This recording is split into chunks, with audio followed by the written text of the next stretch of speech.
Bonjour Yannick Jadot. Bonjour. Nous allons parler de l'Ukraine, nous allons parler d'écologie aussi ce matin, mais tout de même un mot pour commencer cette interview sur la Corse. Le ministre de l'Intérieur sera en Corse après plusieurs jours de violence. Il se dit prêt à discuter de l'autonomie de l'île, c'est ce qu'il dit dans une interview accordée à Corse ce matin. Il a raison, c'est le moment de se poser la question. Ça fait des mois et des mois que nous défendons l'idée d'une autonomie de plein droit, de plein exercice en Corse. D'ailleurs, c'est une position qui a été validée par l'Assemblée des régions de France. Donc c'est quelque chose qui est dans le débat politique depuis très longtemps. Évidemment, en Corse, c'est l'opportunité de sortir d'une relation de défiance entre la Corse et l'État français. C'est l'opportunité de redonner des compétences à des territoires qui en ont besoin.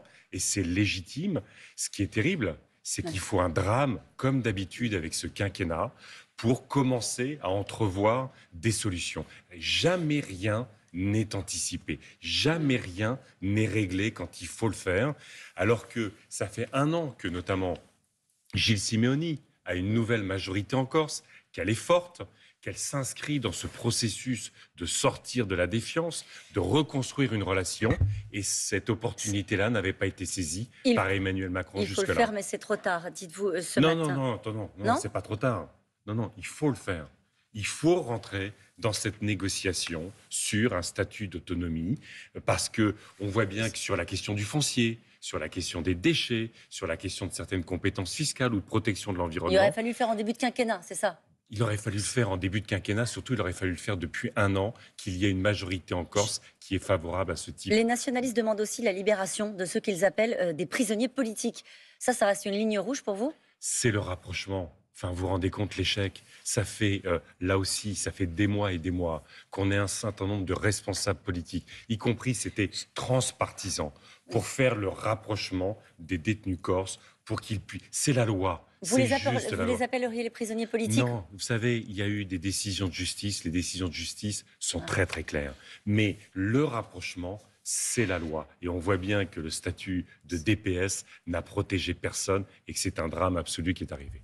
Tout à l'heure, Thomas le disait, c'est pas facile de faire campagne en ce moment quand on porte les idées qui sont les vôtres, alors même qu'on est en train de discuter des réfugiés, des troupes russes en Ukraine. Cette phrase de Gérard Larcher qui a beaucoup heurté hier, je voudrais avoir votre sentiment. Est-ce que vous pensez que l'absence de campagne, du fait de ce qui se passe en Ukraine, va peser sur la légitimité du mandat de celui ou celle qui va gagner le 24 avril prochain? La légitimité. Il reste 4 semaines. Oui. 4 semaines pour que toutes les interrogations des Françaises et des Français, leurs angoisses, leurs colères, qui sont légitimes, on a eu les gilets jaunes, la pandémie, maintenant on a la guerre, puissent au fond trouver un débouché politique dans la campagne électorale. C'est essentiel que quand un pays est aussi tendu, aussi interrogatif par rapport à son avenir, qu'il puisse trouver dans l'élection présidentielle, la possibilité de choisir la société dans laquelle on a envie de vivre. Et ce débat est essentiel parce que sinon, ça veut dire qu'en fait, si on ne purge pas les tensions, s'il n'y a pas de débouché politique aux colères, aux interrogations, effectivement, la démocratie fonctionne mal. Mais on en prend le chemin, là, de purger les tensions? Il est évident que le président de la République ne veut pas débattre. Ouais. C'est une évidence. Vous pouvez faire sans lui? Eh bien, il faut faire sans lui. Il faut faire sans lui. Nous, on fait campagne depuis des mois. Qu'est-ce que raconte la guerre, quand même, en Ukraine? Qu'est-ce qu'elle raconte? Elle raconte combien nos dépendances aux énergies fossiles ont construit des complaisances politiques, combien ces complaisances politiques et ces dépendances énergétiques tuent le climat, tuent la démocratie, génèrent des bombardements sur des populations civiles sur le sol européen. Et on a le rapport des scientifiques sur le climat. Eh bien, moi, ce que je propose dans cette campagne, c'est que, tirant toutes les leçons sur la guerre, les complaisances politiques vis-à-vis des dictatures, les énergies fossiles, on en fasse une exceptionnelle mobilisation de notre pays, de nos usines, de nos industries, des acteurs sociaux. Pour faire face, c'est ça votre slogan, c'est même votre affiche. Pour faire face, les énergies renouvelables sont les seules énergies de paix et de sécurité. Allons-y, mettons des panneaux photovoltaïques sur les écoles, les supermarchés, les parkings. Alors, il y a un autre sujet qui se présente à nous et qui vous concerne, puisque ce sont aussi des thématiques que vous avez portées, puisque après l'invasion de l'Ukraine, cette guerre pourrait provoquer un séisme sur les marchés alimentaires mondiaux. Comment est-ce qu'on fait face? Ça, vous considérez que c'est ce qui nous attend?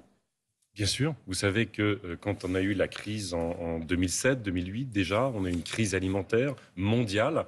et que ça a conduit à y compris des mouvements dans tous les pays du monde. Donc effectivement, là aussi, qu'est-ce que ça nous dit? Notre système alimentaire, notre modèle alimentaire, il dépend du soja du Brésil. Oui. Ça tue l'Amazonie, ça tue le climat. Pour vendre... Ça, c'est le constat. Vous voulez faire face. Faire face, ça veut dire arriver aux responsabilités et à un moment donné, vous parlez... donc, on a 13 milliards d'euros d'argent public qui vont sur l'agriculture tous les ans. On passe un contrat avec le monde agricole pour aller vers l'agroécologie, pour se débarrasser du soja qui vient du Brésil, qui tue le climat, pour éviter de vouloir vendre sur les marchés russes et chinois, mais pour vendre aux Françaises et aux Français une alimentation de qualité et notamment une alimentation bio. Est-ce que ça veut dire qu'il faudrait suspendre nos exportations, comme certains pays commencent à le faire? Je pense à l'Argentine. Le gouvernement s'apprête à augmenter de 33% les taxes à l'exportation sur la farine, sur l'huile, le soja. Ça va consigner... On a un marché européen. Moi, ce que je veux, c'est qu'on arrête de vouloir vendre des morceaux de cochon à la Chine. C'est aberrant. Ça ne fait pas vivre nos éleveurs et ça détruit l'ensemble de la planète. Donc, on suspend nos exportations à certains pays? Non, ce n'est pas de suspendre nos exportations. C'est de faire en sorte qu'on vende de la qualité pour les Européens. On ne peut pas... Non, mais vous voyez, on ne parle pas de la même chose. On parle d'une urgence face à une crise alimentaire et un modèle d'agriculture. Pour l'instant, on ne souffre pas de pénurie. Notre pays ne va pas souffrir de pénurie. Notre pays souffre d'une agriculture où il y a plus d'un suicide de paysans par jour. Moi, je veux que nos paysans vivent bien. Ils sont maltraités par la grande distribution. Ils sont maltraités par un modèle agricole qui les précarise. Moi, je veux le... Et vous voyez, regardez, on parlait de la présidentielle. Oui. Le modèle de Macron, c'est numérique, robotique, génétique. On remplace les paysans par des robots et on remet les OGM. Eh bien, moi, je veux des paysans, de l'alimentation de qualité et de la biodiversité. Encore un mot sur les conséquences de la crise en Ukraine, la guerre en Ukraine. Alors que les grandes entreprises du monde entier se retirent du marché russe, Total choisit de continuer ses activités. Est-ce qu'ils doivent partir? Et est-ce qu'à votre avis, s'ils ne l'ont pas fait, c'est parce qu'ils ont l'aval de l'Élysée, comme le dit ce matin le journal Libération?